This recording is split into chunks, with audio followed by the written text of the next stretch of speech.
Tracy was hired to take care of a baby that wasn't hers. The love that grew during each sleepless night surprised them.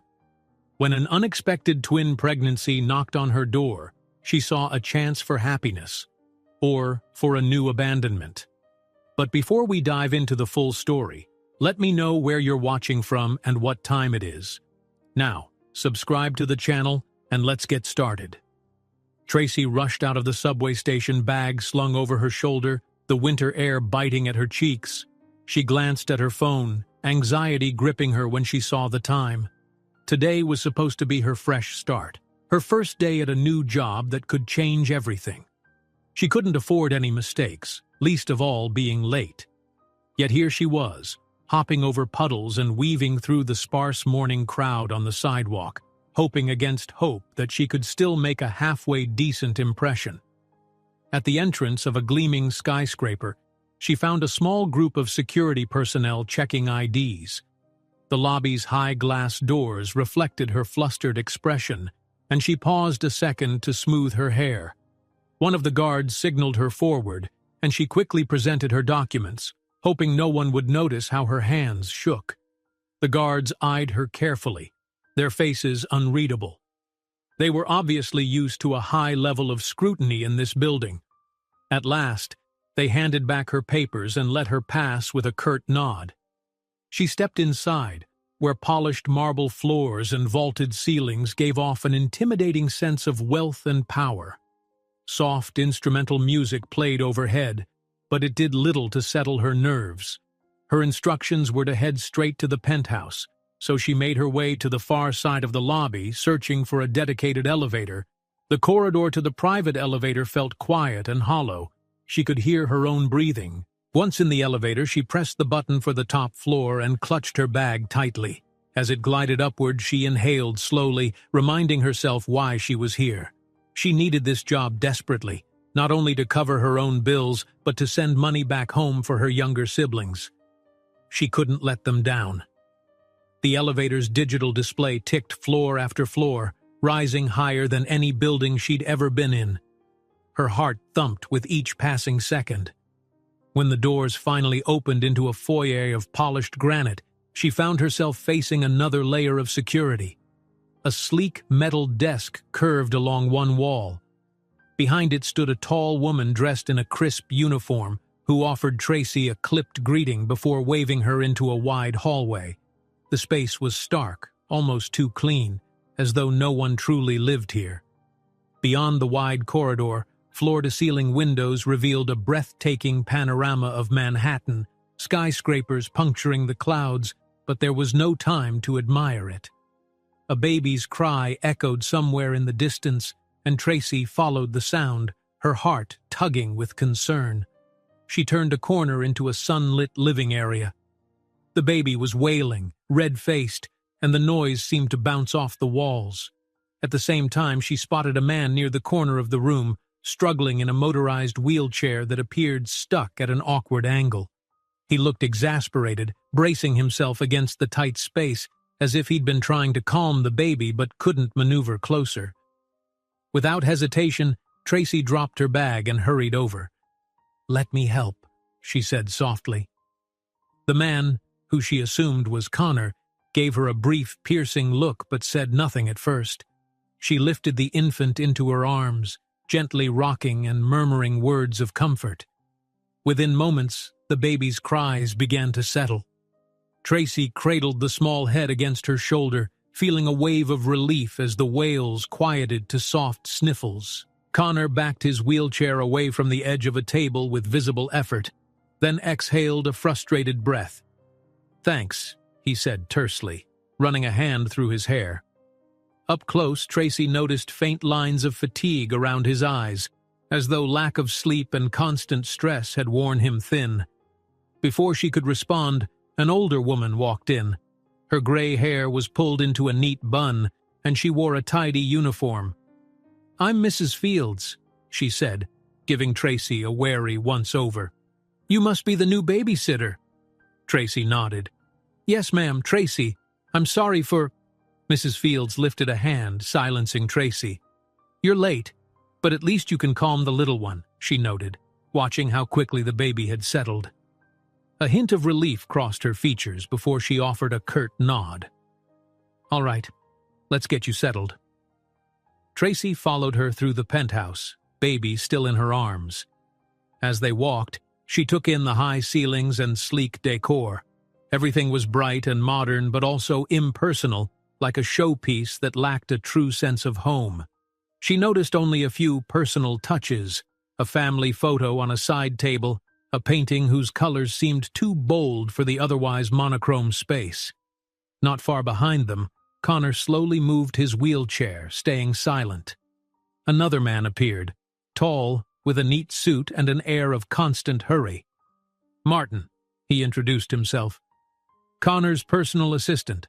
Sorry if things are a bit chaotic. It's been a busy morning." He offered Tracy a polite smile, and she offered one back, appreciating the relatively warm greeting. Together, they navigated to a smaller, cozy side room that served as a nursery. Here, the color scheme changed slightly. Soft pastels and plush toys tucked along shelves. It was the only place in the penthouse that felt gentle and welcoming.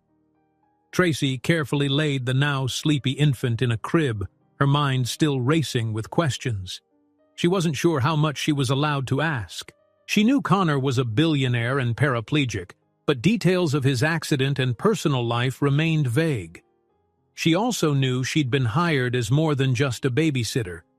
There was a mention of assisting him with everyday tasks, though she didn't know yet how far that responsibility extended. She straightened, smoothing the crib blanket, when Mrs. Fields reappeared in the doorway. "I'll show you where you can put your things," she said. "We keep staff quarters in another section, away from the main living areas." Tracy followed her, glancing over her shoulder to see Connor parked near the nursery entrance, watching with an unreadable expression. She felt a flicker of nerves. Despite his quiet demeanor, there was something intense in his gaze. She hurried to keep up, winding through hallways until they reached a modest room with a single bed, a small dresser, and a lamp. Through the window, she could see the city skyline. "This will be yours," Mrs. Fields said. "Unpack if you need, but don't take too long. Mr. Connor might require you soon, especially if the baby gets fussy again." Tracy thanked her and set her bag on the bed. A wave of relief washed over her. At least she had a roof over her head. But anxiety gnawed at her too. One day earlier, she had no idea she'd be living in a penthouse. She thought she'd simply do her job and head home. Now it seemed her life had taken a sudden turn into a realm of wealth and possible strife. She couldn't dwell on it, though. She was here to work. Moments later, she found herself back in the living room, picking up stray baby items that were scattered around a low table. Martin busily rattled off instructions about feeding times, diaper routines, and the baby's doctor's appointments. She nodded, absorbing every detail. Connor watched from a short distance, arms folded over his lap, brow furrowed in concentration. At some point, the baby stirred and began fussing again. Tracy swiftly fetched a warm bottle, quietly moving past a cluster of boxes stacked in one corner. From the look of things, Connor might have been planning some renovations, or perhaps it was leftover from some corporate shipment. She couldn't quite tell.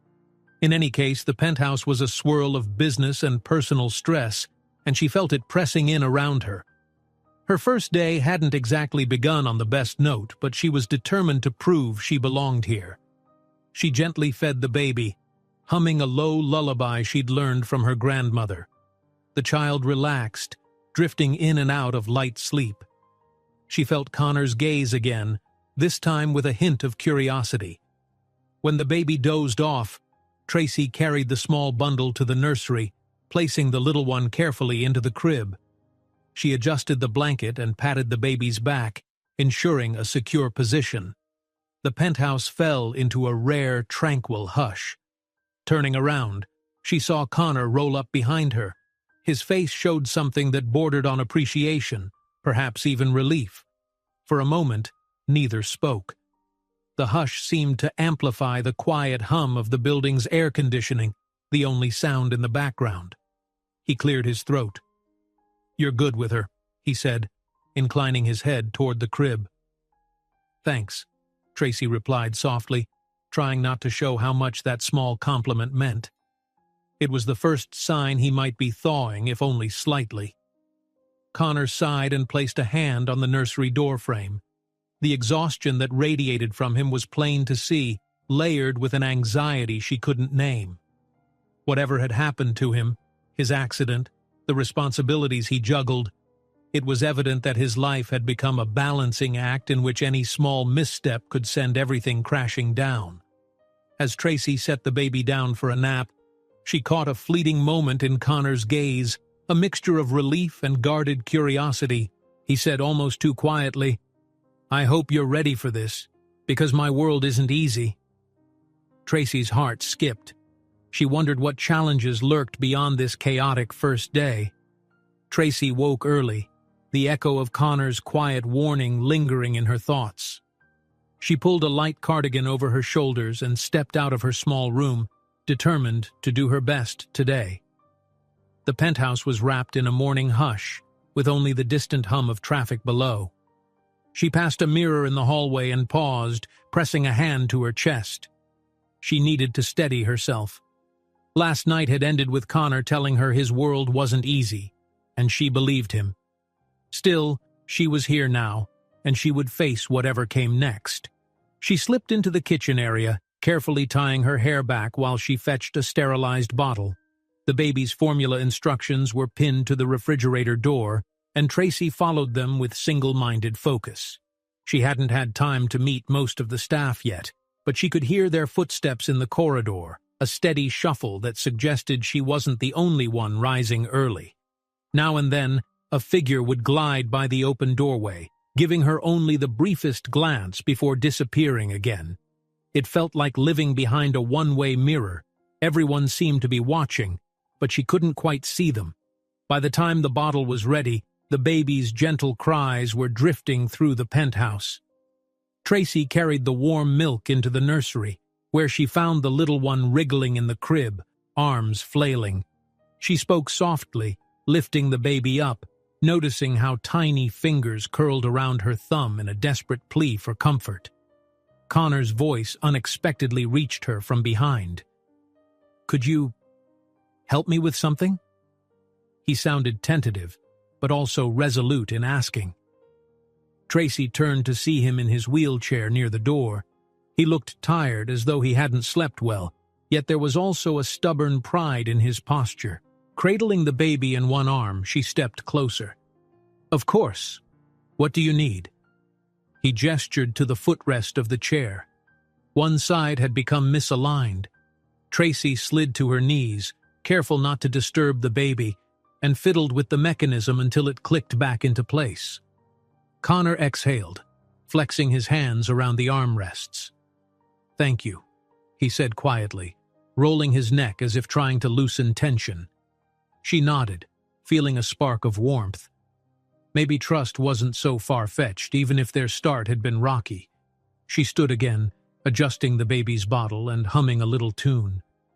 Connor lingered a moment longer, then wheeled away, leaving her with the soft murmur of the baby's feeding to break the silence.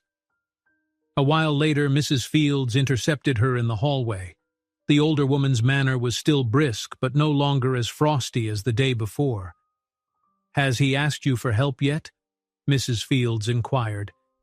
The question came without a greeting, but there was concern underlying her words. Tracy nodded. "He did. Just something small, fixing his footrest." Mrs. Fields set down a folded towel and sighed. "That's more than he's asked from anyone in a while. He doesn't like to depend on people. The accident changed him." She gave Tracy a meaningful look, as though to say, "Tread carefully, but don't give up." Before Tracy could respond, Martin emerged from another hallway, carrying a stack of files. "Tracy, keep the baby close today. Connor's business partner might drop by. He's been pressing for a face-to-face meeting." Martin shot a glance at Mrs. Fields before turning back to Tracy. "We're short on support staff right now, so Connor may need you to help set things up. Could get intense." The mention of intensity made Tracy's stomach flutter. This was more than she'd bargained for, but she reminded herself she was here to do a job, and she couldn't fail. When she found Connor again, he was absorbed in his home office, a sleek corner room lined with books and monitors. Papers were spread across a modern desk, and he was on a video call, the frustration in his voice rising. The baby stirred in Tracy's arms, and she rocked gently, waiting until Connor finished. His eyes flicked to her when the call ended. "Sorry you had to hear that," he muttered, running a hand through his hair. "We've got major deals in the pipeline, and everyone's breathing down my neck. I can't exactly charm clients from this penthouse forever." Tracy took a step forward. "If there's anything I can do, help with the baby so you can focus, or anything else, just let me know." Connor started to say something, but a muffled cry from the baby seized his attention. Before he could speak, the device on his desk buzzed, indicating another incoming conference. He let out a frustrated sigh. "I've got to take this. Can you?" Tracy gave a quick nod. She slipped into the background, gently patting the baby's back while Connor navigated to the next call. A few minutes later, the baby started wailing, which would normally echo sharply through the office. Tracy quickly took the child out into the hallway, humming a lullaby she remembered from her own childhood. Gradually, the crying subsided. Through the office window, she saw Connor's tense expression soften in relief that the meltdown hadn't interrupted his meeting. When the call ended, he joined her in the corridor. "You have no idea how grateful I am," he admitted, voice quieter than before. "These negotiations are crucial. My family's been pushing me to show progress, but I'm not exactly at my best." Tracy wanted to ask about his family, to know more about the pressure they put on him, but she sensed this wasn't the time. She simply nodded, offering a sympathetic smile. "I'm here to help, in any way I can." Later, there was a tense phone call that seemed to shake Connor more than usual. Tracy overheard fragments, a voice on the other end demanding updates on the company's direction, pressing Connor about profitability, making it sound like his entire future depended on immediate results. He hung up, eyes blazing with frustration.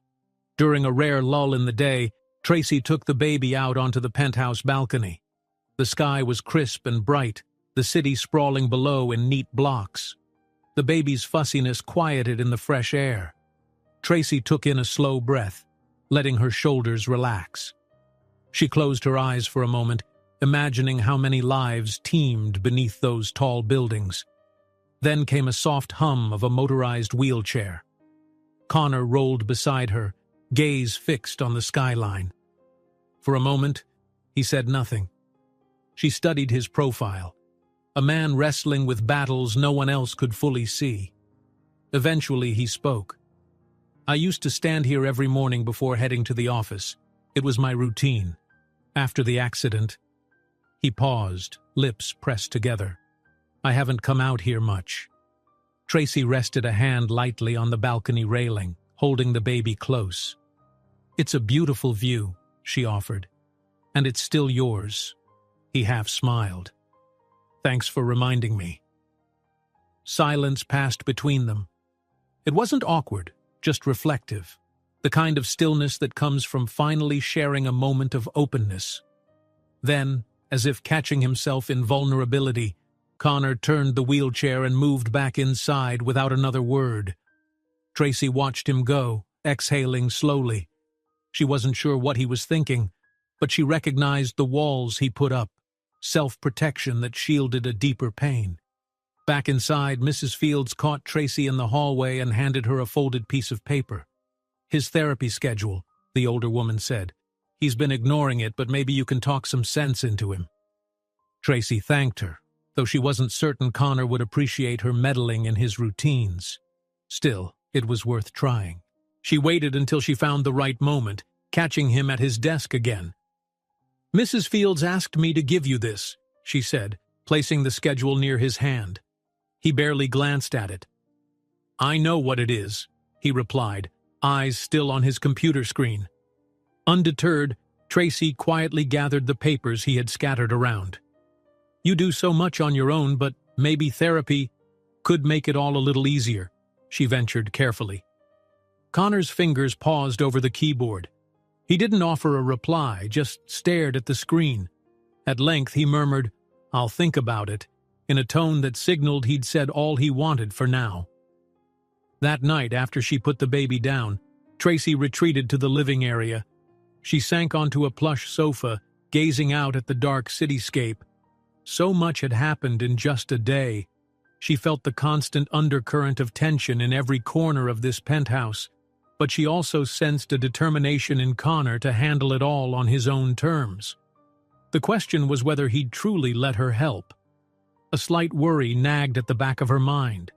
Maybe the staff were right in their sideways glances. Maybe she was in over her head. Still, she reminded herself that she'd already shown what she could do, and Connor hadn't objected. If anything, he'd allowed her to enter his private world more than she'd expected this quickly. Just as Tracy finished tidying the living area, she overheard Connor on the phone. His voice trembled with anger, mentioning an upcoming meeting that could make or break his future. She realizes she's about to witness a whole new level of conflict. Tracy's morning started with Martin tapping lightly on her door.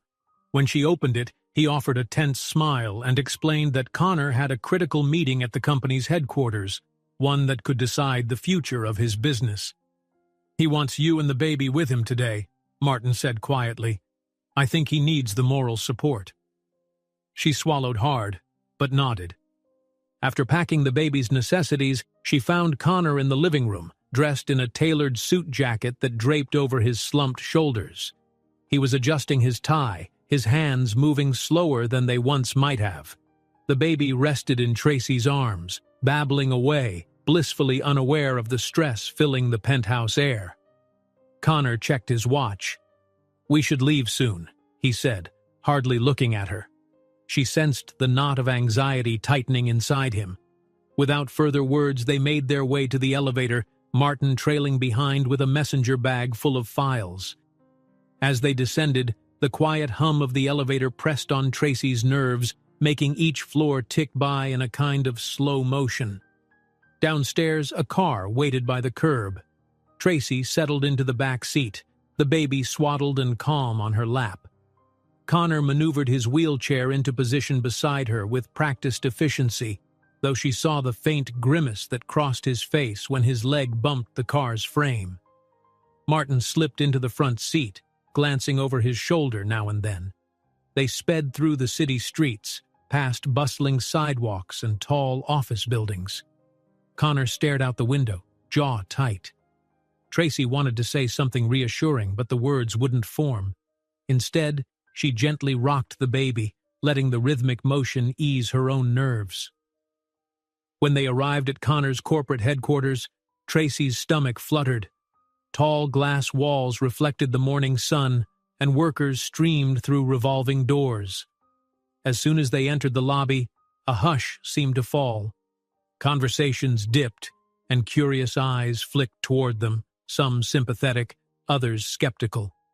Connor appeared to brace himself, rolling his wheelchair across the polished floor with an air of determination. They passed rows of open-plan desks and private offices. Many employees managed a polite smile for Connor, but Tracy could sense the silent disapproval from a few. Who was this babysitter, and why was she here with an infant in the realm of corporate deals? She kept her chin up, hoping her presence didn't embarrass Connor. He'd chosen to bring her after all. They soon reached the executive floor, where an assistant guided them to a large glass-walled boardroom. The hush intensified the moment they entered. The board members were already seated around a sleek table, laptops open, documents spread out. The baby shifted in Tracy's arms, letting out a small squeak that echoed in the subdued space. Several pairs of eyes flicked toward her, disapproval and curiosity mingling in their stares. Connor cleared his throat and introduced Tracy in a clipped tone. "She's here to help with my daughter," he said simply, ignoring the unspoken judgments. Then he gestured for Martin to begin loading a presentation on a screen at the room's far end. A man with sharp features and silver hair stood. "Connor, We've been waiting. We have pressing matters to address, including the new expansion plan. His gaze flicked to Tracy. His voice dripped with skepticism. Should we proceed with the child present? Connor's face hardened. Yes. I don't have time for niceties today. Let's get started. The silver-haired man pursed his lips but sat down again. Another board member, a middle-aged woman with an air of careful politeness, cleared her throat to redirect everyone's attention. Martin began his briefing, projecting slides about company finances, upcoming deals, and strategic moves to keep the business flourishing. The atmosphere grew heavier when questions were raised about Connor's ability to oversee major expansions. One or two executives brought up the accident in veiled terms, cautious references to his limited mobility and health concerns. Tracy saw his hands tense on the wheelchair's armrests. He responded with forced calm at first, but she could sense his frustration mounting. Eventually, the silver-haired man, apparently a major shareholder, leaned forward. With respect, Connor, we're concerned about your capacity to manage these negotiations on equal footing. The shareholders expect a strong presence. You're still recovering. A hot flash of anger lit Connor's eyes. I'm not sick. I'm paraplegic, he corrected, voice resonating through the room. I'm as capable as any of you, and I've managed this company successfully, even after my accident. Don't reduce me to a wheelchair. Silence weighed on them. One of the screens Martin had set up flickered, a small technical glitch that felt like a crack in the tension. Tracy felt the baby stir, a soft whimper that threatened to become a full-on cry. She began to rock her gently, attempting to keep the child calm while the meeting pressed on. Connor and the silver-haired man started arguing more directly, voices rising. The other board members exchanged uneasy glances, as if they were spectators at a sparring match. Tracy, uncertain how to help, stepped to the side, trying to stay out of the line of fire. But the baby, roused by the tense voices, let out a louder wail. Everyone froze. Connor ran a hand over his face, exasperated. Tracy's heart hammered. She could tell the meeting was close to unraveling entirely.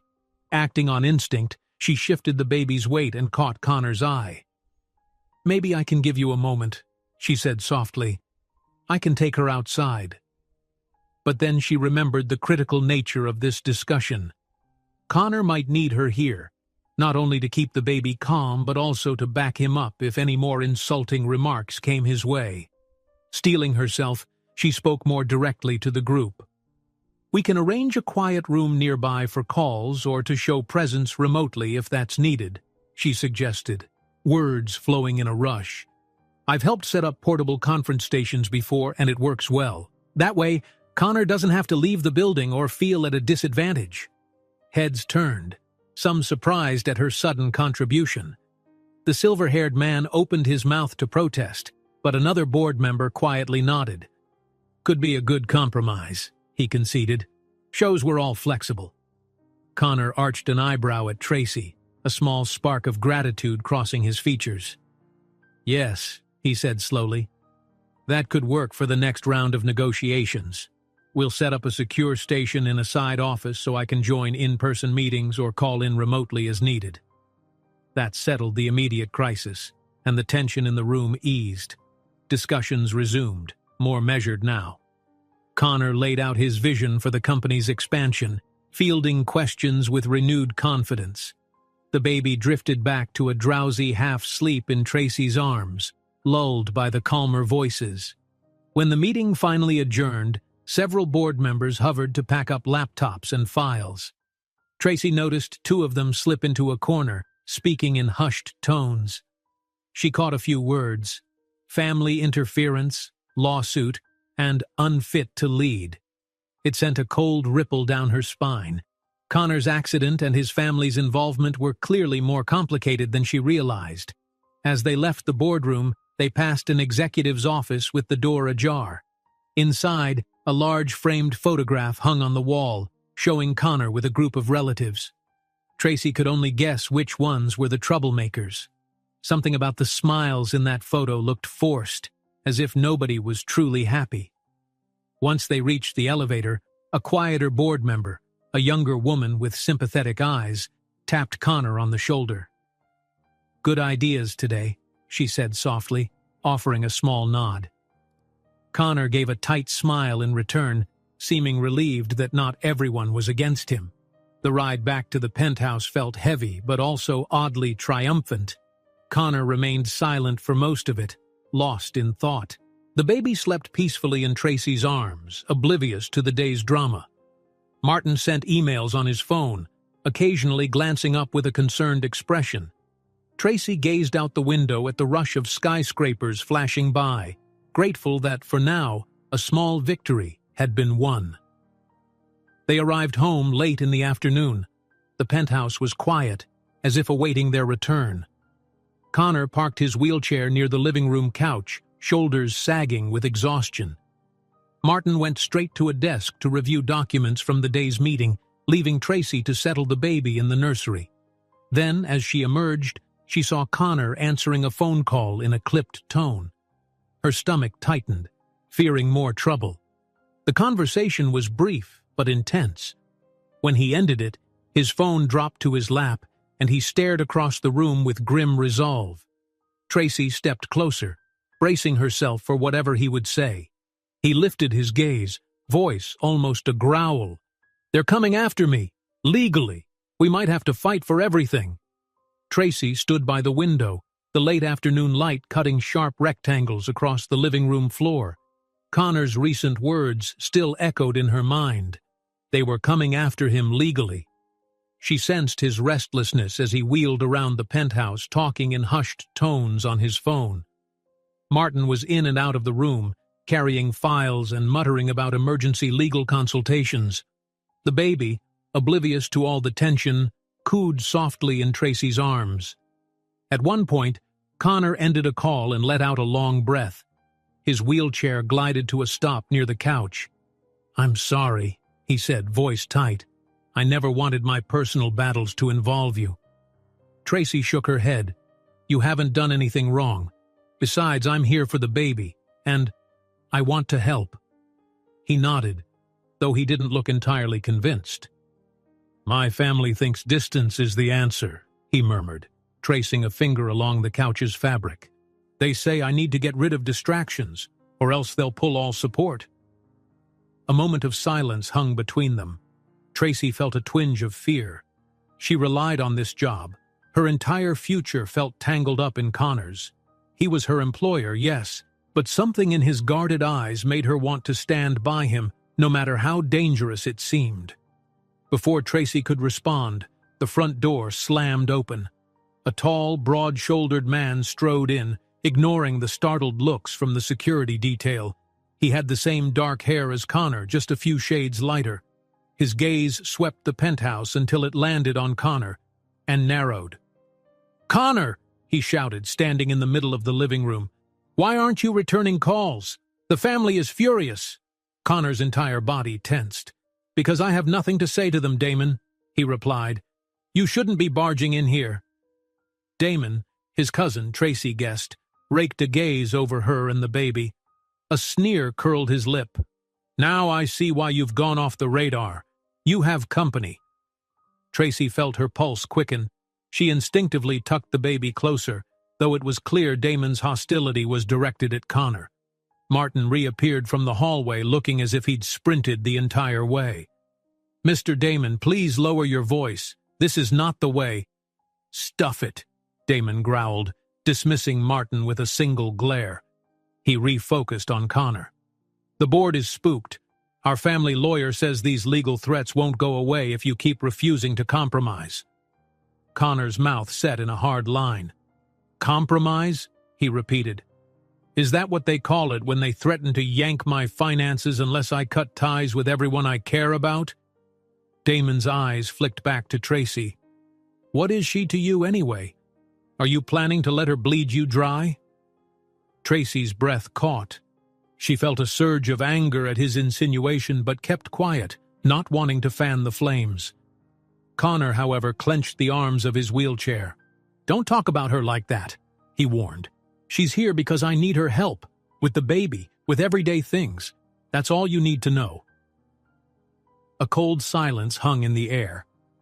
In that moment, Tracy saw how deeply Connor resented having to defend her presence. Damon let out a contemptuous huff. "Look at you," he snarled. "You can't even walk, and you're surrounding yourself with people who just want your money. You're making it too easy for them." Martin bristled, and Mrs. Fields, attracted by the commotion, stood at the edge of the living room, watching anxiously. Tracy's cheeks burned with anger. She wanted to speak up, but Connor motioned for her to stay back. "I'm not going to argue about this in front of everyone," Connor said, voice dangerously calm. "You've made your position clear. Tell the family I won't cave to their demands." Damon barked a humorless laugh. "Fine. You're determined to ruin your reputation, lose your fortune, and drag us all down with you? Because that's what this means." He raised an accusing finger at Tracy. "A babysitter from who knows where, with no status, no background worthy of—" "That's enough," Connor shouted. His voice reverberated through the penthouse, silencing everyone. Even the baby, startled, let out a whimper. Tracy stroked the child's back, trying to soothe away the sudden tension. Damon's jaw tightened. He shifted on his feet, clearly unaccustomed to being shouted down. Then he stepped closer to Connor, looming over him, an expression of pure disgust on his face. "You've got one chance, Connor. Shut her out, and anyone else who doesn't belong in your world, or you'll be out of the family for good. No more support, financial or otherwise, and trust me, you won't survive that." Connor's gaze flicked to Tracy, an apology flickering behind his eyes. He exhaled shakily. "If that's what it takes, then fine," he replied, voice ragged. "Get out." Something in Connor's tone must have told Damon there was no point pushing further. With an angry scoff, Damon spun around and stormed out. The door slammed shut behind him, echoing in the now still living room. Tracy realized she was trembling slightly, hugging the baby too tightly. She adjusted her hold, conscious that the infant could sense the tension. Martin cleared his throat. "I'll see to the security. We can't have unannounced visits like that again," he murmured, then hurried away, shoulders stiff with worry. Mrs. Fields withdrew into the hallway as well, muttering under her breath about the state of affairs. Tracy turned to Connor. His face had gone pale, lines of exhaustion etched around his eyes. She lowered herself onto the couch across from him, heart hammering. "Are you okay?" she asked softly. Connor's hands shook on the wheelchair's armrests. "I hate them seeing me like this," he said finally. "Helpless, and I hate that he insulted you. I'm sorry." "You're not helpless," Tracy replied, voice firm. "Don't let him get to you. He's just using your accident as a weapon." Connor let out a humorless chuckle, though his eyes remained distant. "He's right about one thing. The family could cut me off. If they pull their funding, many of my business projects could collapse." Tracy bit her lower lip. "But you still have options, right?" He looked around, as if searching for answers among the polished surfaces of the penthouse. "I'm not sure. The company's success has always depended on a delicate balance, and my name carries weight in certain circles because of my family ties. Without them, I might lose credibility." Tracy rocked the baby gently, her mind spinning. "So what do you want to do?" she asked softly. Connor pressed his lips together, shoulders sagging. "I want to fight, but that might drag you and everyone else into the crossfire. I don't know if that's fair." Tracy felt an unexpected surge of protectiveness. "You hired me to help you, right? I know it's complicated, but I'm not going anywhere, at least not by choice." He studied her face, as if searching for deceit, but found none. A faint smile tugged at the corner of his mouth. Just then, the baby let out a cranky wail, snapping him back to reality. Tracy bounced the child, whispering soothing words. Connor watched, a flicker of gratitude softening his expression. Night fell quickly. The usual hush cloaked the penthouse, and Martin's footsteps echoed as he finished some last-minute calls. Tracy fed the baby, laid her down, then slipped back into the living room. Connor was there, peering at documents on his laptop with a frown. She noticed how tired he looked. "They've been emailing non-stop," he said, sounding resigned. "My extended family wants me to release a statement distancing myself from any outsider influences. They're basically demanding I fire you." Tracy's stomach dropped, though she tried not to show it. "I see," she managed, her throat tight. Connor stared at the screen, expression torn. Then he closed his laptop with a decisive click. "I'm not doing it." She released a shaky breath, relief and fear warring in her chest. I appreciate it." Before either could say more, the door to the nursery cracked open and Mrs. Fields emerged, murmuring something about the baby stirring. Tracy excused herself and went to check, letting Connor gather himself. Inside the nursery's soft glow, the child kicked drowsily in her crib, not quite awake but not fully asleep either. Tracy patted the baby's tummy gently until tiny eyelids fluttered shut again. When she returned to the living room, she found Connor still there, wheelchair angled so he could stare through the glass windows at the city skyline. Lights shimmered against the dark, a silent testament to the bustle below. He slowly turned his chair, looking worn yet resolute. "I can't keep you out of this," he said, voice low. "Everything's spiraling, and I'm not sure where it ends." Tracy stepped closer, sensing the despair he tried to hide. "You're not alone," she said softly. "I know it's not my fight, but—" He cut her off with a weary smile. "You've made it your fight, and it means more than you know." A moment passed between them, weighted with all the tension of the day and the unspoken promise that she would stay. Finally, Connor's voice broke the quiet, hushed and trembling. "I need your help more than ever, but this could get dangerous for you." Tracy, heart-pounding, nods, unsure of the trials ahead. Morning light slipped through the curtains, casting a pale glow across the penthouse living room. Tracy found Connor at the window, gazing out over the city. He'd been there for a while, lost in thought. Ever since his cousin's threatening visit, the air around him felt charged with unspoken worries. She cleared her throat softly to announce her presence. He turned in his wheelchair and managed a half-smile. "I thought you'd be asleep," he said. "The baby was up half the night." "She's napping now," Tracy replied. "I wanted to check on you." Connor's shoulders relaxed slightly. "I'm okay," he said, but the strain in his voice suggested otherwise. He motioned for her to sit near him. Hesitating for only a moment, she perched on the arm of a nearby sofa. She'd grown used to the unspoken closeness they'd developed. Where once a barrier of formality existed, now they found ease in each other's company, despite the swirl of trouble around them.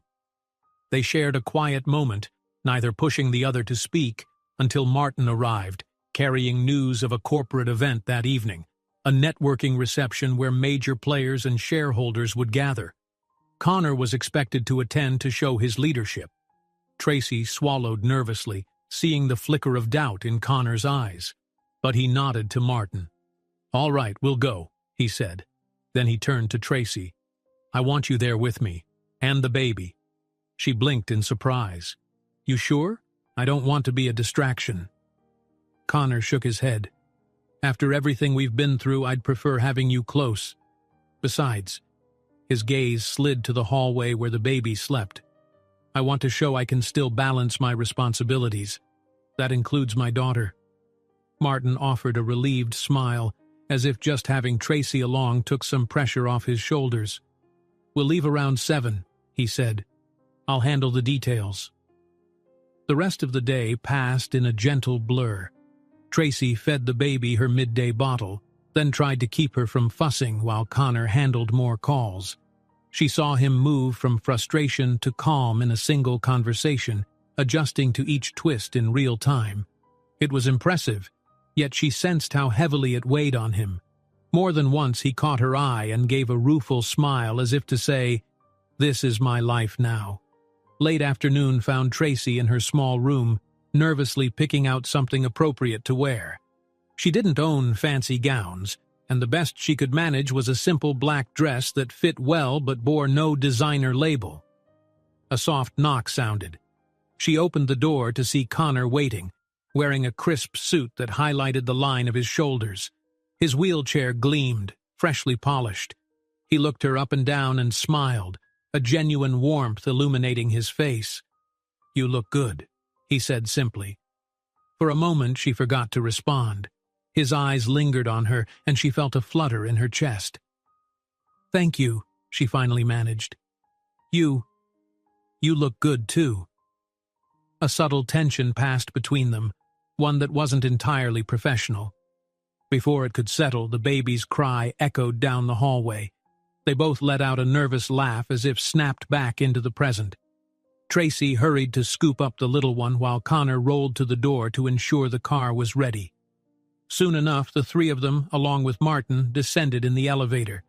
Security nodded at them, and they were ushered into a sleek black sedan waiting outside. Tracy cradled the baby on her lap as they drove through the city. By the time they reached the venue, twilight had settled in. The building before them glowed with soft light, a cluster of well-dressed guests already gathered at the entrance. Stepping inside, Tracy felt eyes on them. Polished floors reflected the overhead chandeliers, and the hum of low conversation filled the air. Connor led the way, nodding at passing acquaintances. Some offered polite smiles, others gave them appraising glances, their stares lingering on the baby or on Connor's wheelchair as if it were an oddity. Tracy kept close, trying to project calmness she didn't fully feel. They found a quieter corner where Martin spoke in hushed tones to a few potential investors. Tracy gently bounced the baby, scanning the room. Waiters wove among the guests, carrying trays of hors d'oeuvres. Women in glittering dresses and men in tailored suits formed small circles of conversation, each group casting quick, curious looks at Connor and Tracy. After several rounds of introductions, Connor parked his wheelchair near a tall table, scanning the crowd. She noticed his shoulders tense. Following his gaze, she spotted a man in a slightly rumpled suit making his way over. His face wore a scowl, and he stared at Connor with the same resentment Damon had shown. "Connor," the man said in a clipped tone. "It's been a while." Connor nodded coolly. "Derek? Still working in the same division?" Derek let out a bitter laugh. "Until you slashed the budget and laid off half my team.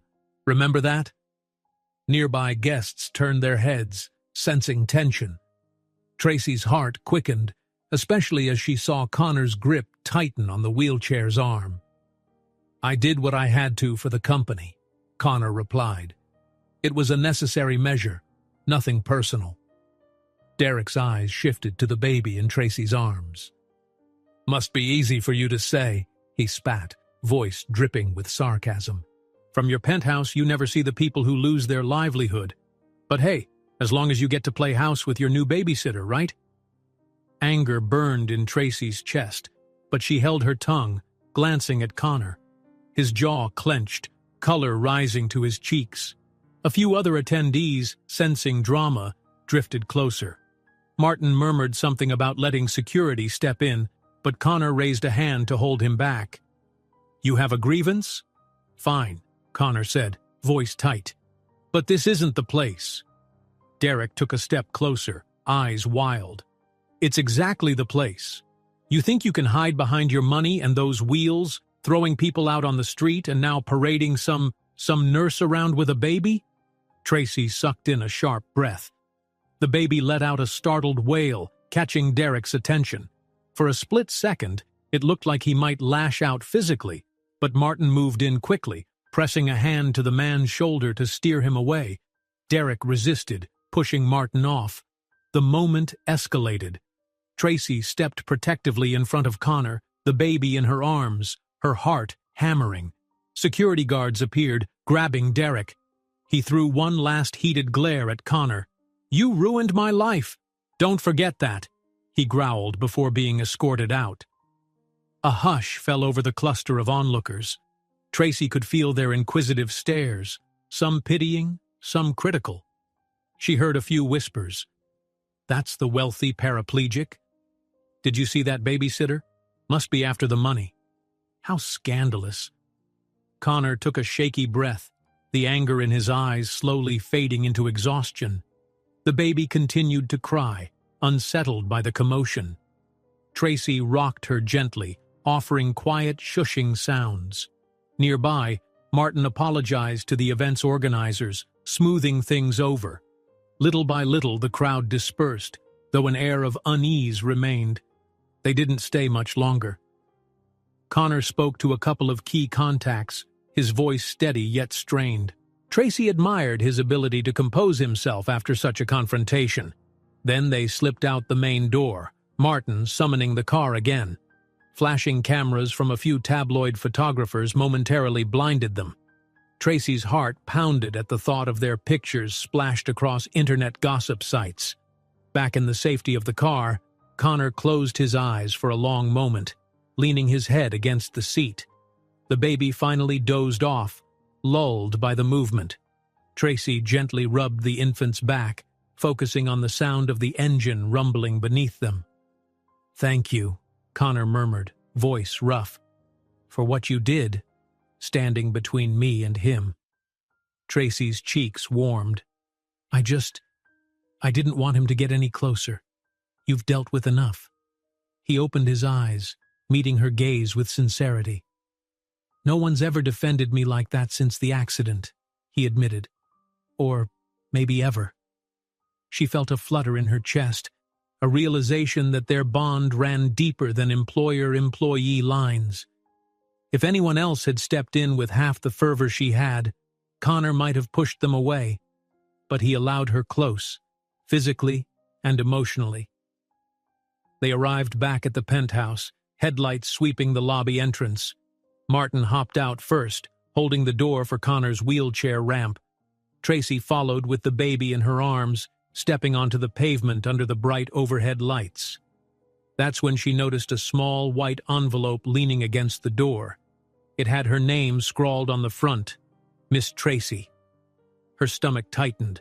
She picked it up, feeling a cold shiver crawl down her spine. Inside, a single sheet of paper held a threatening message in bold letters, "Leave now, or else." She glanced up at Connor, eyes wide, showing him the note. He took it in, his expression darkening with anger and concern. Back at the penthouse door, they find a sealed envelope addressed to Miss Tracy, suggesting she's being watched. Inside is an anonymous note, "Leave now, or else." She meets Connor's gaze, terror and determination mingling. The white envelope trembled between Tracy's fingertips. The words scrawled inside, "Leave now, or else," echoed in her mind as she stood at the doorway. Connor, still in his wheelchair beside her, reached out to take a closer look at the paper. His face hardened. "We're tightening security," he said firmly. "Nobody should be able to leave threatening notes at our door." Tracy nodded, tucking the note away. I don't know who would send something like that. Do you think it's one of your relatives? Someone from the company?" Connor exhaled slowly. "Hard to say, but we'll find out." With a curt gesture, he called over one of the security guards stationed in the penthouse lobby, instructing them to sweep the area and check camera footage. Martin joined them, promising to call a specialist who could trace any leads. Meanwhile, Tracy's thoughts swirled in a tangle of dread and disbelief. Later that evening, once the baby was safely settled, Tracy sat on the sofa and stared at the windows reflecting the city lights outside. She was thinking about her younger siblings back home, how she'd promised to send money to keep them afloat. Now she felt a gnawing fear that staying here might bring danger not just to her, but to her entire family. Connor's voice pulled her from her thoughts. "Tracy," he said, wheeling closer. "Are you all right?" The worry in his eyes contrasted with the composure he tried to maintain. She took a moment to gather herself. "I'm not sure," she admitted. "Part of me wants to pack my bags and run. That note was a clear threat." Connor's jaw tightened. "I understand, but I don't want you to go. I need you here. for the baby, and—" He hesitated, gaze dropping to his hands on the wheelchair's armrests. "You've become someone I trust." Warmth and anxiety clashed inside her. "I'd hate leaving you and the baby," she murmured. "But if the family's behind this, if they're upset with how close I've gotten to you, maybe it's for the best that I step back." "No," he said sharply, then softened his tone. "My relatives can make plenty of noise, but this is still my life. I refuse to give in to their bullying." She studied the tension in his shoulders. "What about the gossip?" she asked quietly. "I hear the staff whispering sometimes. They think I'm after your money." Connor winced, as though the words pained him. "I know there's talk," he admitted, "but I've heard rumors my whole life. Besides, I see how you care for my daughter. I know that's not about a paycheck. You've done more for me, for us, than you realize." Tracy's throat tightened. She wanted to believe him, to feel safe in that assurance. Yet the memory of the note lingered, stinging like a fresh bruise. Just then, Martin stepped into the living room, a flurry of agitation in his posture. "We've made calls. There's no clear footage of who left the envelope, but we're working on it. In the meantime, we have bigger problems." He held up a tablet showing some news article about Connor's ongoing business deals. The headline hinted at possible legal action from family members, and the text suggested that the situation could destabilize the company. Connor glanced at it, frustration etched on his brow. "They're moving faster than I thought. We have a critical negotiation tomorrow with potential overseas investors. If rumors about my family pulling out financially spread, that deal could fall apart." Tracy listened, heart pounding. Connor had mentioned these negotiations before, but never quite so urgently. It struck her that everything, his personal life, his fortune, his reputation, hinged on the next steps. "I'll handle it," he said, though the calmness in his voice sounded forced. "I need to show them that I'm still in control, that I can manage these deals despite the wheelchair, despite the family drama." Martin nodded hesitantly. "I'll confirm the meeting details.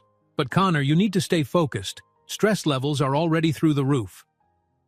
Tracy wondered if Martin was really warning him, or if it was a coded message to her as well. She gazed at Connor and saw a storm of emotions behind his guarded expression. She thought of Damon's hateful words, of the suspicious stares at the recent corporate event, and that awful threat in the envelope. Yet still, he pressed forward. That night, after Martin left, Tracy moved through the penthouse with a restless energy, checking on the baby and picking up scattered toys. She found Connor in the nursery, parked quietly beside the crib, watching his daughter sleep. The faint glow of a nightlight painted soft shadows across his face. "Couldn't sleep?" she asked gently. He shook his head. "It's hard to turn off my mind. Every time I close my eyes, I see my cousin's face, or I picture what tomorrow's negotiation might bring." Tracy crossed the room and rested a hand on the crib's edge. "You have so much on your plate," she said, lowering her voice so as not to wake the child. "I wish I could do more to help." Connor looked at her, and something in his gaze shifted, like a crack in the wall of composure he'd been holding up. "You help more than you know," he said softly. "When you're near, I forget how hard this used to be." He paused, voice trembling ever so slightly. "Sometimes I feel alive again." Tracy's cheeks warmed, and her heart pounded in her chest. The tension in the room shifted, no longer just about business deals or threats. She felt the pull of intimacy that had been growing between them. In the quiet hush of the nursery, with the baby's soft breathing as a backdrop, Connor gently reached for her hand. I don't know if this is right," she whispered, though she didn't pull away. The logic part of her mind screamed about boundaries. He was her employer, after all. But the connection pulsed, too strong to ignore. He brushed his thumb across her knuckles. "I can't lose you, Tracy." Words failed her. Their eyes locked, and the moment felt suspended in time.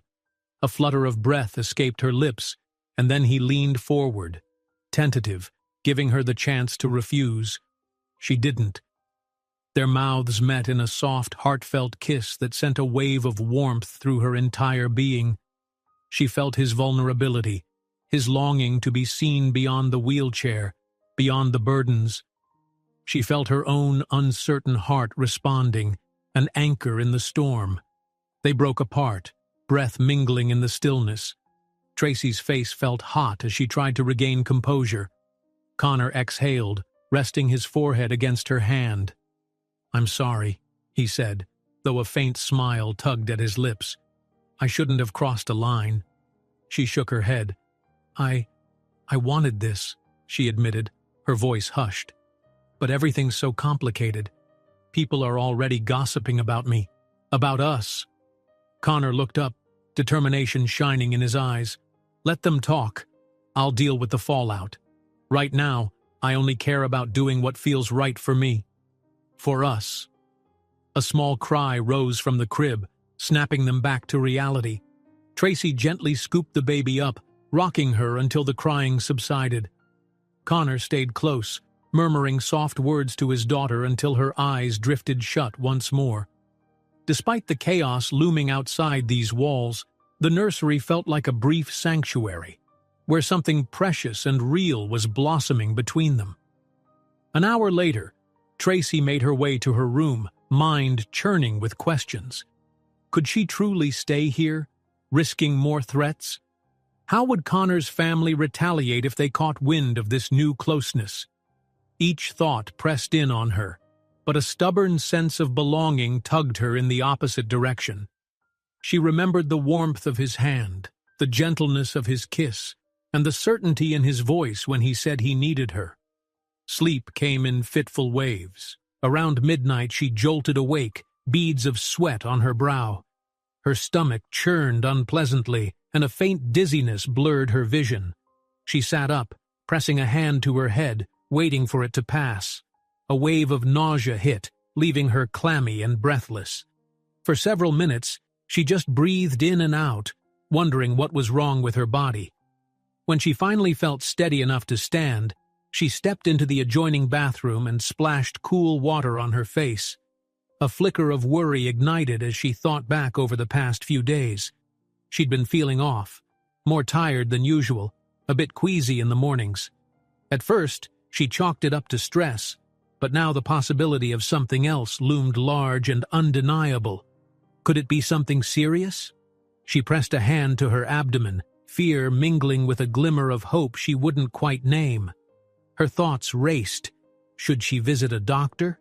What if it was more than just stress? She stared at her reflection in the mirror, uncertain. Late at night, Tracy discovers she's been feeling unwell for several days. Suddenly dizzy, she realizes something is off. She debates seeing a doctor, uncertain what this could mean for her future.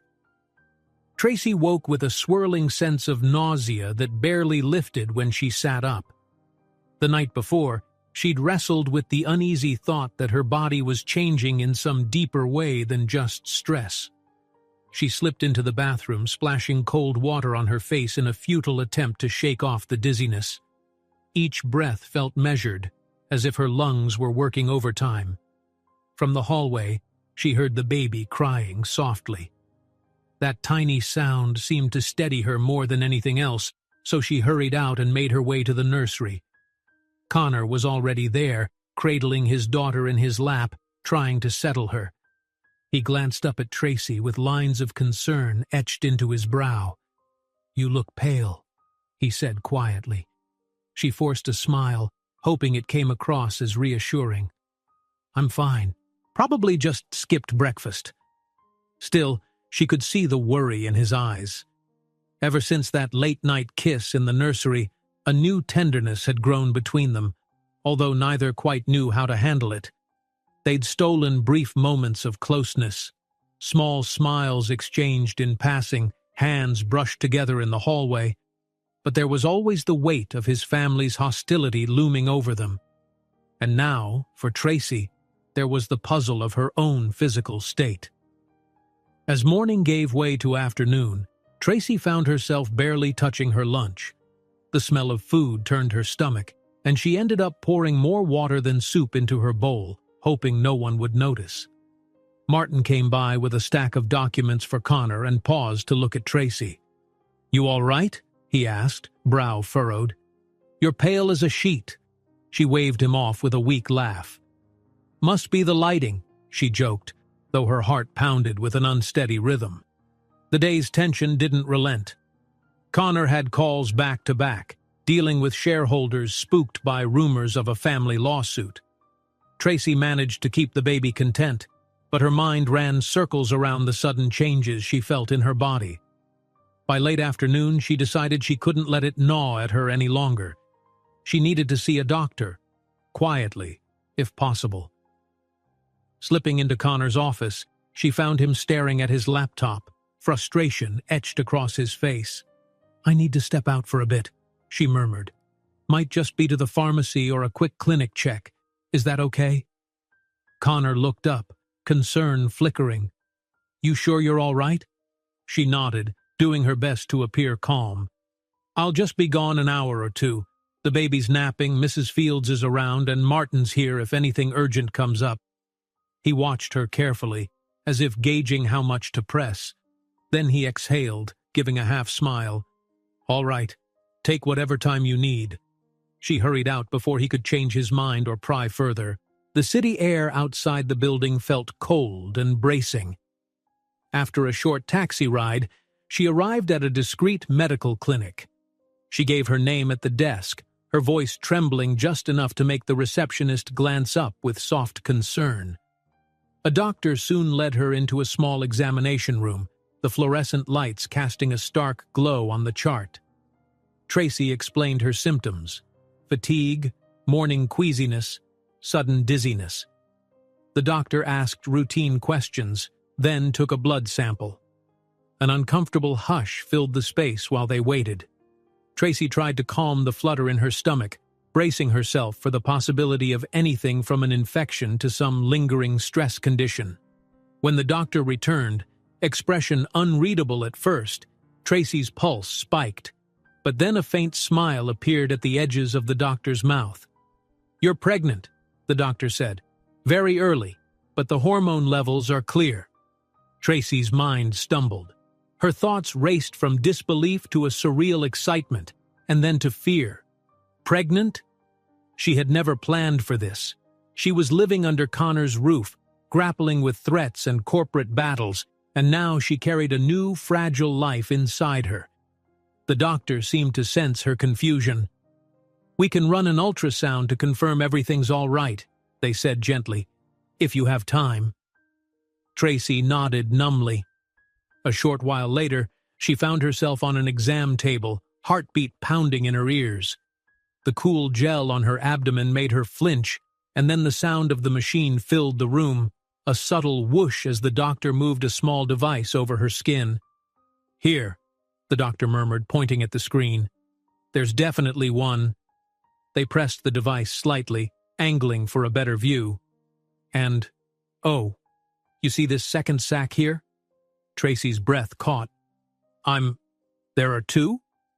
The doctor nodded, eyes bright with confirmation. "Twins. Congratulations." It felt like the air had been sucked out of the room. 2 babies.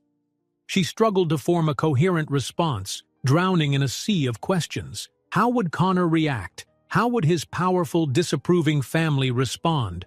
Yet a spark of joy flickered deep within her, warming her heart in the middle of her panic. The rest of the appointment passed in a haze. The doctor gave her vitamins to start, brochures about multiple pregnancy risks, and instructions to schedule follow-up visits. Tracy thanked them, still in shock. Outside, the sun had dipped lower in the sky, painting everything in an amber glow. She checked her phone. Several missed calls from the penthouse. Her heart lurched. She hadn't told Connor she'd be gone so long. On her ride back, each jostle of the taxi seemed to magnify the new life fluttering inside her. Twins. It was a miracle she never anticipated. She tried to imagine the practicalities, from finances to emotional support. A fresh wave of worry hit. Connor was paraplegic, under attack from hostile relatives, already weighed down by corporate struggles. Would he even welcome this news, or see it as another burden? By the time she stepped into the penthouse, it was nearly evening. Connor was waiting by the living room window, arms crossed. He turned sharply when he heard her enter, relief and frustration mingling on his face. "Where were you?" he demanded, voice laced with concern more than anger. "You didn't answer your phone." She opened her mouth but found no words at first. So many questions flickered in his gaze. Was she safe? Did something happen? Finally, she mustered the courage to speak. "I had to see a doctor," she said softly. He wheeled closer, eyes full of alarm. "A doctor? What's wrong?" Her throat felt dry. "I'm not sick," she answered, voice trembling. "I'm pregnant." Connor blinked, clearly thrown off balance. He glanced at her stomach, then back at her face, as if searching for confirmation that she was serious. "Pregnant?" he repeated. "With my baby?" She nodded, tears burning at the corners of her eyes. "Yes, and there's more. It's twins." All at once, she saw a flurry of emotions rush over him: surprise, joy, fear, disbelief. The color in his cheeks rose, and his eyes darted around, as if trying to gather the right words. "Tracy, I don't know what to say." Her heart pounded. "I'm sorry it's such a shock. I know this complicates everything. Your family, the legal threats, the rumors. I understand if—" He interrupted her by reaching for her hand, gently pulling her closer. "Don't," he said, voice thick with emotion. "Don't say you're sorry." He swallowed hard, clearly grappling with the enormity of it all. "I never thought I'd have children after my accident, and now you're telling me there are two?" She nodded, relief and nerves tangling inside her. "Yes, two." Connor's grip on her hand tightened, tears shimmering in his eyes. "This changes everything," he whispered. "But I'm not backing down. I want this. I want you and them." Overcome, Tracy leaned in, resting her forehead against his. She could feel him trembling just enough to break her heart. Whatever battles they were about to face, together or against his family, paled in the face of this new life they'd created. At that moment, Martin's voice called out from the kitchen doorway. "Everything okay in here?" he asked, confused by the sight of them locked in such an emotional embrace. Connor cleared his throat, pulling away slightly, though his hand remained on Tracy's. "There's big news," Connor managed, glancing at Tracy with a private smile. Her own emotions swirled between awe and trepidation. In the midst of all the legal strife and corporate tension, they had a reason to hope. Yet, she couldn't shake the fear that Connor's family would use this pregnancy against him, or that her own life might be upended by their relentless hostility. Still, for the first time in a long while, she felt an undeniable spark of excitement about the future. Their shared moment was interrupted by the distant sound of Connor's phone ringing. Martin rushed to grab it, indicating it was an urgent call from one of the major investors. Connor sighed, his jaw setting in determination. "We have to keep fighting," he said under his breath, eyes flicking to Tracy's belly. "Now more than ever." She nodded, heart thudding in her chest, torn between the wonder of carrying two new lives and the burden of the battles ahead.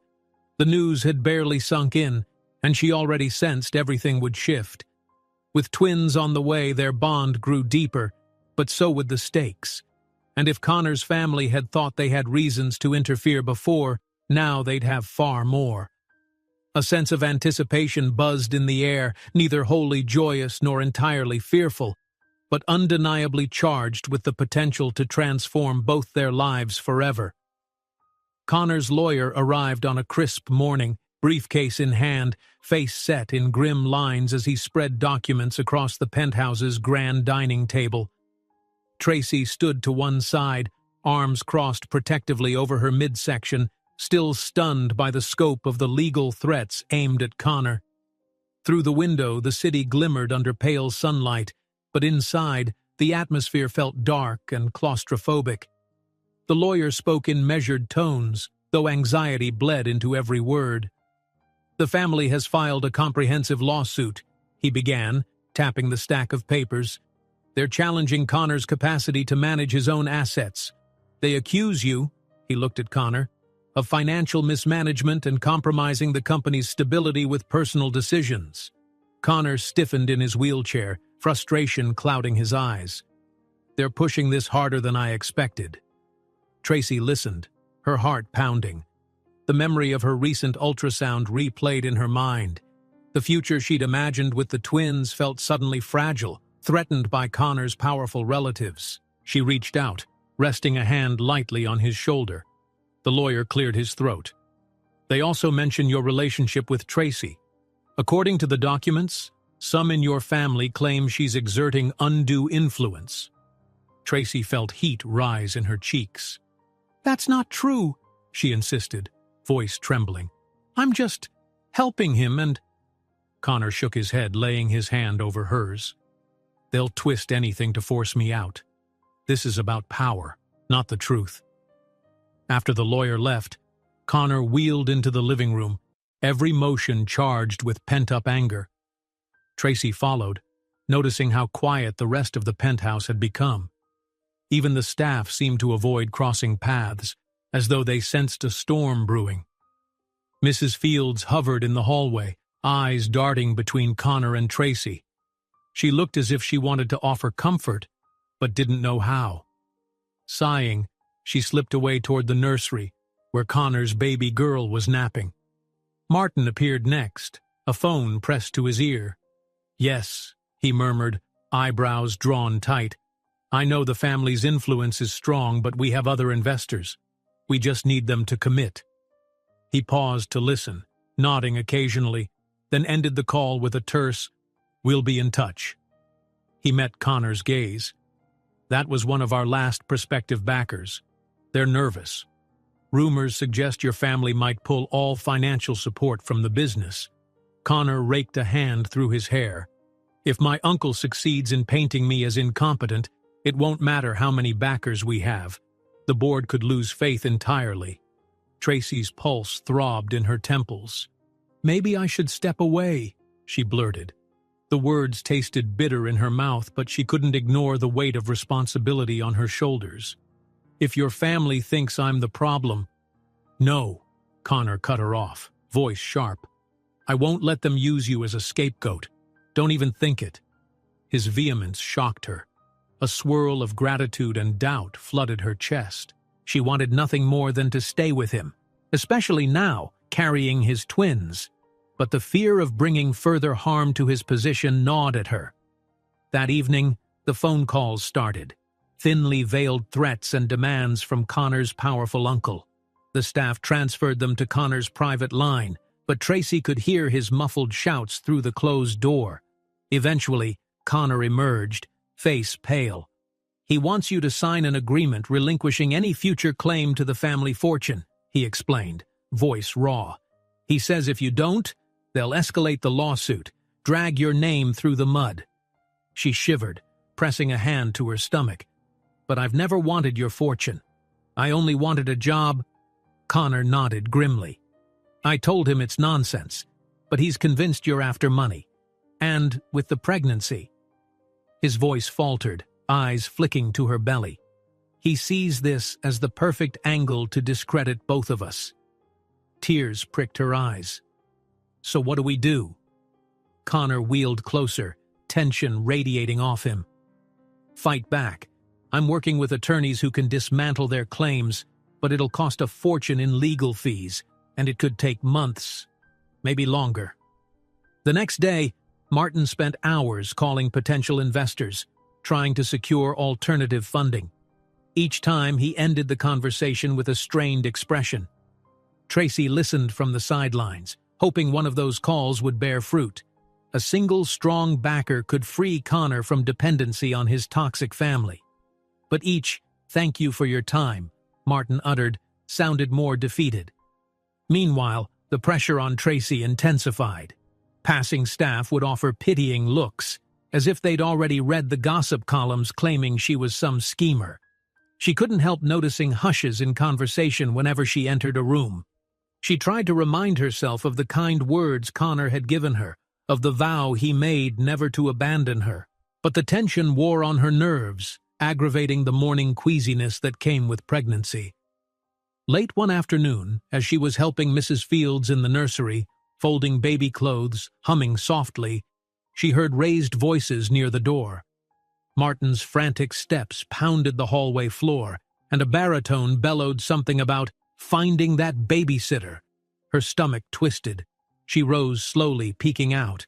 There, looming in the foyer, stood Connor's uncle, an older version of Damon, with a severe expression and cold eyes.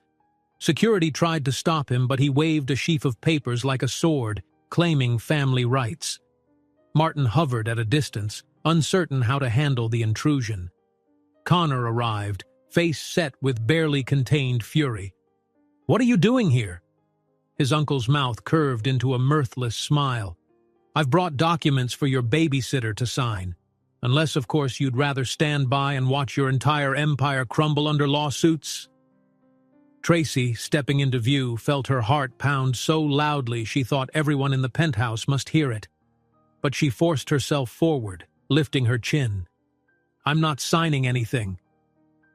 The uncle's gaze swept her from head to toe, lingering disdainfully on her midsection. "How convenient," he sneered. "Pretending to care for my niece's child while carrying your own set of heirs. A tidy scheme." Connor raged, knuckles white around the armrests of his wheelchair. "That's enough. Get out before I call the police." His uncle merely gave a mocking laugh, dropped the papers on a nearby console, and headed for the door. Over his shoulder, he threw them one last barb. "You have a week to reconsider. After that, I'll show the courts just how deeply this woman has infiltrated your life." When the echo of his footsteps and the clang of the elevator door finally died away, Connor swore under his breath. Tracy stood frozen, her world spinning. The silent staff melted back into their posts. Martin approached cautiously, picking up the scattered papers. More legal threats, disclaimers, and an outline of some settlement that demanded Tracy waive all rights to future finances or inheritance. "Don't even look at it," Connor said through gritted teeth. "We're not giving them the satisfaction." But that night, anxiety pounded in Tracy's veins. She lay awake, staring at the high ceiling of her small room. She thought about her siblings who relied on her for support, about the twins growing inside her, about the baby sleeping soundly in the nursery. She pictured Connor, weighed down by stress, trying desperately to keep his business afloat. If signing some paper would spare him more pain, wasn't that worth it? By morning, she still hadn't decided. Her mind remained a battleground between self-preservation and loyalty. She stepped into the living room, noticing Martin had set up a new security system. Screens flashed with camera feeds from the corridors, ensuring no more unwanted visits. Connor, wearing a tired expression, had already begun his day with phone calls. Every ring seemed to make him flinch, expecting more bad news. Tracy moved toward him, intending to ask if he needed breakfast. Before she could speak, the building's security guard strode in, holding a letter in a stiff white envelope. "This was just delivered by courier," he said, "addressed to Miss Tracy." Her stomach flipped. She hesitated, then took the envelope. Something about its official seal made her throat go dry. Connor watched with darkening concern as she tore it open. The first words leapt off the page in bold print: summons. Tracy's vision blurred. Allegations of financial exploitation, claims she was manipulating a wealthy man for personal gain. Pages of legal jargon painting her as a cunning opportunist. She could hardly breathe. Her cheeks burning, she turned the paper so Connor could see it. Her voice broke as she whispered, "They're targeting me directly. What do we do now?" Tracy stood in the living room, trembling fingers holding the summons that accused her of financial exploitation. Connor's gaze flickered with fury and concern as he read over her shoulder. She pressed a hand to her stomach, wishing the twins inside her could somehow be shielded from this storm. "They're truly out for blood," Connor said, voice taut with anger. "They're not just satisfied going after me. They want you out of my life entirely." Tracy bit her lip, the taste of salt on her tongue. "I can't believe they'd stoop this low," she whispered. The paper felt heavier than it should, like a stone anchoring her to the reality of all their threats. Connor closed his eyes for a moment. Then, as if coming to a decision, he handed the summons back to her. "We're not bowing to this," he said, steel in his tone. "I'll pull every favor, every resource to prove they fabricated these accusations. You're not alone in this fight." Though part of her wanted to melt into his reassurance, another part of her churned with doubt. She thought of how his family name carried immense power. They could hire top lawyers, bribe others to lie, manipulate the media. Was it fair to drag Connor into even more conflict, especially when he already faced a mountain of legal battles? Later that morning, Martin came in, phone clutched in a tense grip. "I've been calling contacts non-stop," he said, dropping onto the sofa. "We've got a few investors willing to talk about bridging the gap left by your family, but they're wary of the drama. They won't commit until we can show them something concrete, like proof the family is acting in bad faith." Connor drummed his fingers on the arm of his wheelchair. "We need more than just rumors. We need evidence, documents, recordings, something that shows how my uncle is orchestrating all of this." "And if we can't?" Martin asked. A muscle worked in Connor's jaw. "We keep looking until we do." Tracy listened quietly, perched at the edge of a chair with her hand resting protectively over her belly. She felt a pang of guilt. She was the source of one of the biggest controversies in Connor's life, yet she couldn't figure out how to help him. Helplessness gnawed at her, fueling the idea that maybe leaving would ease the pressure. By lunchtime, her anxiety had escalated. She slipped away to her small room, packing a few clothes into a suitcase. She thought of her siblings back home. Maybe she could get a job nearby and send money from there. She'd keep the twins safe on her own if it came down to it. As she zipped the bag, however, the door opened behind her. Connor was there, face ashen at the sight of the half-filled suitcase. "What are you doing?" She lowered her gaze, tears pricking her eyes. "Maybe I should go," she said, voice quivering. "This lawsuit, your family's threats, it's too big, and I can't stand the thought of you losing everything because of me." He shook his head, wheeling closer with a soft whir. "I'm not losing everything because of you. I'm risking everything for a future that includes you. That's a choice I'm making." Her heart clenched. "But the summons? We'll fight it. Together." He reached for her hand, lacing their fingers. She could feel the slight tremor in his grip. "I won't pretend this is easy. But what's the alternative, Tracy? You disappear, and I'm left at war with my family anyway, without you, without our twins, without any reason to believe things will get better." She pressed her lips together to keep the tears at bay. In that moment, she realized she wanted to stay more than anything in the world. Slowly, she nodded and set the suitcase aside. Connor exhaled, relief washing over his features. That afternoon, the penthouse turned into a miniature command center. Martin worked the phones, contacting overseas investors willing to give Connor a lifeline.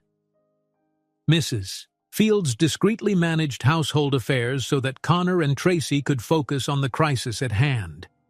The baby, sensing the tense undercurrent, fussed more than usual, and Tracy spent time cradling her to calm the pent-up energy swirling in every corner. Then, late in the day, a quiet knock sounded on the front door. One of the security guards escorted in a lean, middle-aged man with hesitant eyes and a worn briefcase. He introduced himself as Jared, once an accountant employed at Connor's family firm. Connor greeted him with guarded curiosity. "We spoke on the phone a long time ago, didn't we? You said you had information regarding some of my uncle's financial dealings." Jared's gaze flicked around as though expecting to be overheard. "I did, but back then I was afraid. Your uncle is powerful, and I have a family to feed." He swallowed hard. "Now, I don't know if I can live with the secrets." He set his briefcase on the table, rummaging through disorganized folders until he extracted a handful of papers. "I kept duplicates, transactions your uncle authorized, shell companies he set up. He was moving money around to make it look like the company was bleeding cash when, in fact, he was siphoning funds. If I'd spoken up sooner, maybe you'd have avoided this mess." Connor's eyes widened. He reached for the documents, scanning them with growing urgency. This proves my uncle has been orchestrating fraud behind my back, and if we can show he's been manipulating company reports, we can challenge the lawsuit claims that I mismanaged funds." Jared nodded. "Yes, he's the one mismanaging. He wanted you out of the picture so he could take over and no one would question the missing money." Tracy hovered behind Connor, peering at the pages. Relief welled up, mingled with shock. If these were real, they finally had ammunition against the uncle's accusations. "Why come forward now?" Connor asked, still scanning the numbers. Jared winced. "A guilty conscience. And my daughter's about to start college. I can't let her think her father is a coward, even if it means testifying against powerful people." A wave of gratitude coursed through Tracy. This man's bravery might just save them. Connor placed a hand on Jared's shoulder. "Thank you. We'll protect your identity as best we can. And if this helps me clear my name, I'll see to it you're not harmed by my family's retribution." Jared nodded, eyes misty with relief. Martin ushered him to a safe location in the penthouse to make copies of everything. Outside, the sky had begun to fade into twilight, city lights flickering awake. In the privacy of the living room, Tracy and Connor pored over the documents.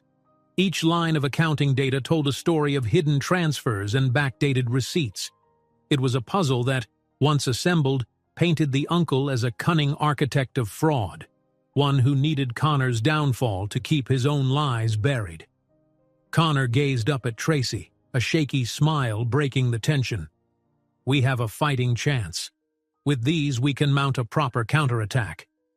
She offered a watery laugh, pressing a hand to her stomach. "It's such a relief. I was starting to think they had us cornered." His expression grew serious. "We're not out of danger yet, but this is the first real hope I've had in weeks." As night settled in, they all gathered around the dining table. Connor, Tracy, Martin, and Mrs. Fields. Papers and printouts were spread like a war map. They strategized which lawyers to call at dawn, how to protect Jared, and the best way to present the evidence so it would stand up in court. Tracy's mind drifted to the twins, feeling their presence in every breath she took. For the first time, she let herself envision a future, a real life with Connor, their children, and the baby he already had. Maybe they could break free from the tight hold his toxic relatives had on him. Maybe they could start fresh. At one point, Connor rolled away from the table for some fresh air on the balcony.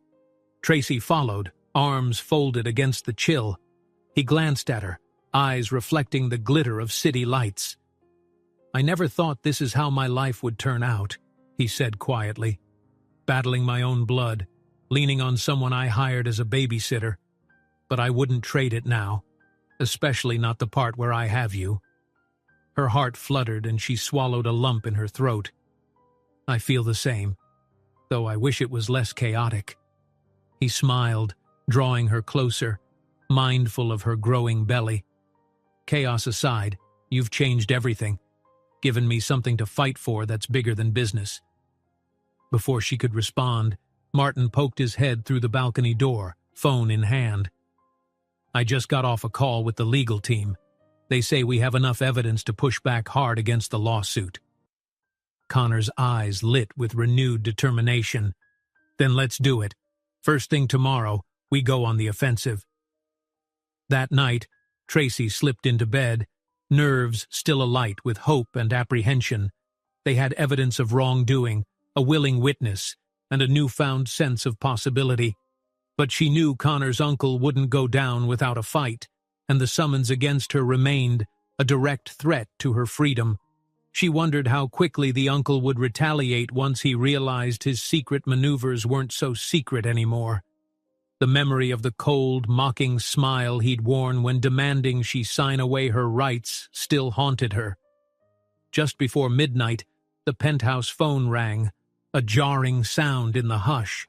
Martin took the call, face growing solemn as he listened.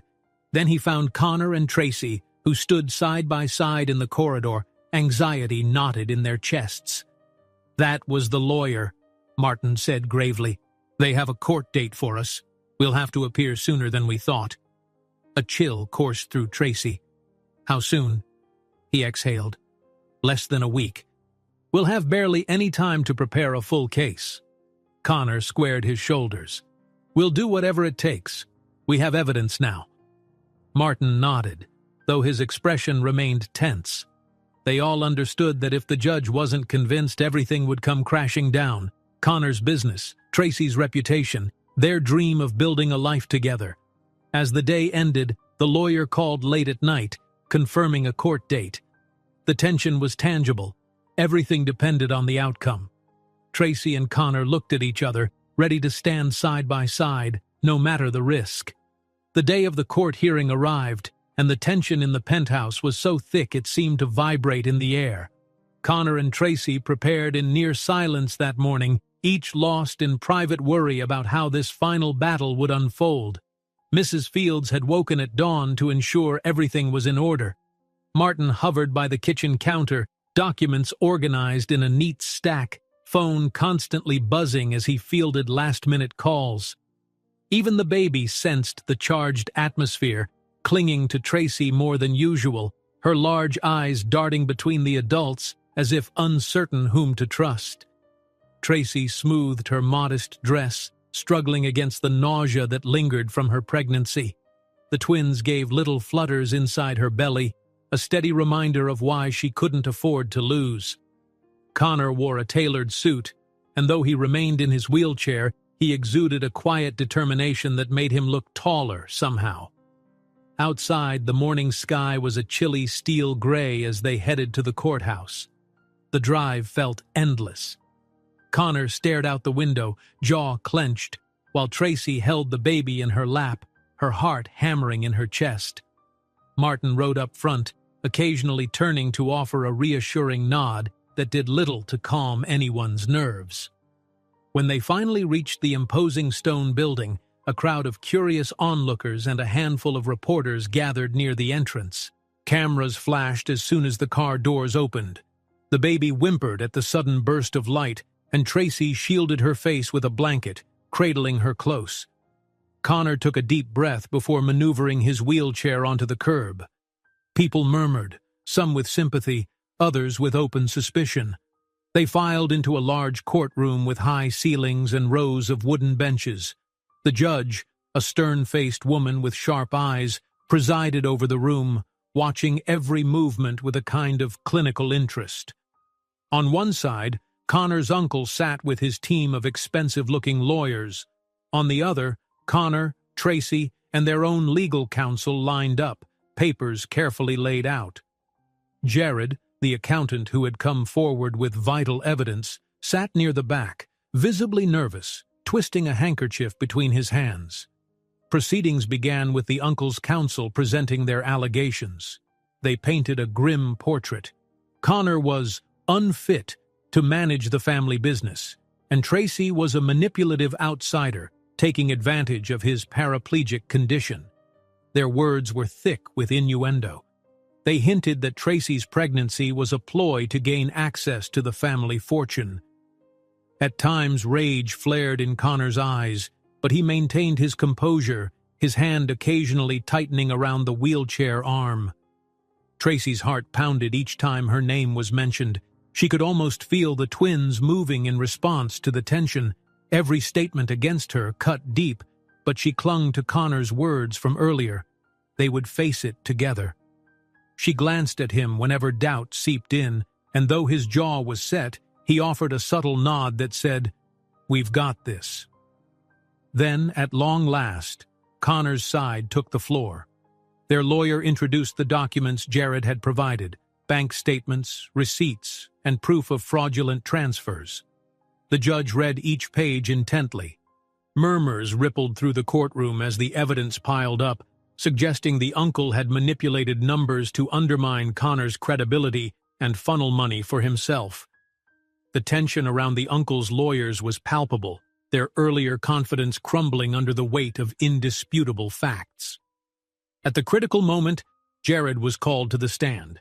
He cleared his throat, voice trembling at first, but steadily gained courage as he explained how the uncle had threatened his job if he spoke up. He detailed the doctored ledgers and shell companies. The uncle's lawyers tried to interrupt, peppering him with intimidating questions, but Jared stood firm. By the time he stepped down from the witness stand, his palms were sweaty, but his resolve had clearly won respect from the judge. Connor himself testified next, speaking calmly about his capabilities, the modifications he'd made in his life post-accident, and how he continued to run his business successfully until his uncle's meddling began. He was honest about his relationship with Tracy, explaining how it started with her role as a caregiver for his child, and how genuine affection and partnership grew from there. Though some in the courtroom eyed them with skepticism, many observed the sincerity in his voice. When it was Tracy's turn, her stomach swirled, but she stood and spoke in a clear voice about the events that led her into Connor's life, her financial struggles, her responsibility to her own family, and her initial nervousness around the wealthy paraplegic billionaire who needed her help. She openly admitted she'd never expected to fall for him or to carry his children, yet it happened, and she refused to apologize for loving him and the family they were building. With each sentence, she felt a bit of the weight lift from her shoulders. By the time she returned to her seat, tears glistened in her eyes, but she stood straight, unashamed. Finally, the judge took a recess to deliberate. The silence in the courtroom afterward was a collective exhalation of breath. Connor's uncle glared at them across the aisle, rage twisting his features. He leaned over to his own legal team, hissing urgent whispers. Meanwhile, Connor and Tracy exchanged a hopeful glance. Martin, seated just behind, gave them a thumbs up, convinced they had a solid shot. The wait seemed interminable, but the judge eventually returned.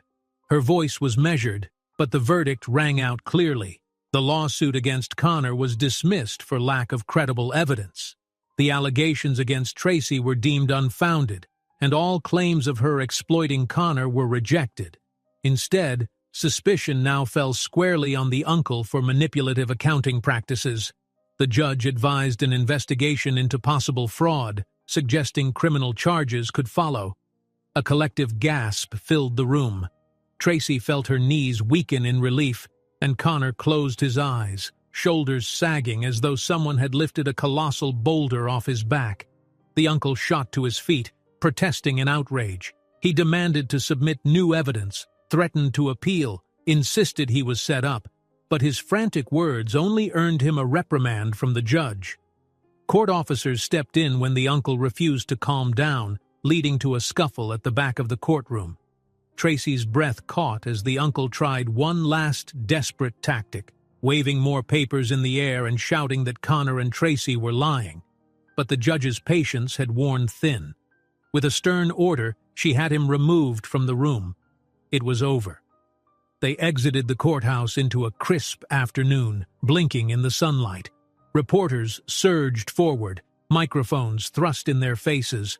Connor forced a polite smile and offered a few terse statements, confirming he was relieved justice prevailed. Martin hurried them into the waiting car, safeguarding the baby in her car seat while the cameras flashed in a frenzy. Over the following weeks, Connor cut ties with the toxic segments of his family.